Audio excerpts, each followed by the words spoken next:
ইলাহা ইল্লাল্লাহ আল্লাহু আকবার ওয়ালিল্লাহিল হামদ ইন্নাল্লাহা ইয়া'মুরু বিল আদলি ওয়াল ইহসানি ওয়া ইতা'i যিল কুরবা ওয়া ইয়ানহা 'আনিল ফাহশাই ওয়াল মুনকারি ওয়াল বাগই ইয়া'iদুকুম লা'আল্লাকুম তাযাক্কারুন আল্লাহু আকবার আল্লাহু আকবার আউযু বিল্লাহি মিনাশ শাইতানির রাজীম বিসমিল্লাহির রহমানির বলেছেন তানালুল বিররা হাত্তা রোজার ভিতরে আল্লাহ যে সমস্ত ভয় ভীতি আল্লাহ আপনি আমাদের অন্তরে দিয়েছিলেন আল্লাহ রমজানের পরে আল্লাহ সেইগুলো ধরে রাখতে পারে আল্লাহ সেই তৌফিক আমাদেরকে দান করেন আল্লাহ।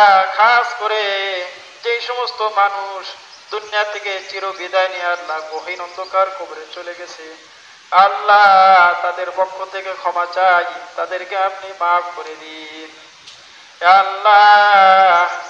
গত বছর আল্লাহ আমাদের মাঝে অনেক মানুষ একসাথে ঈদের নামাজ আদায় করেছে আল্লাহ, তাদের ভিতরে আজকের অনেকেই দুনিয়া থেকে চির বিদায় নিয়ে চলে গেছে আল্লাহ। আজকেরও যারা আদায় করছে মাওলা, আগামী ঈদে আল্লাহ তারা বেঁচে থাকবে কিনা মাওলা জানি না আল্লাহ। আপনার নিকটে আবেদন আল্লাহ।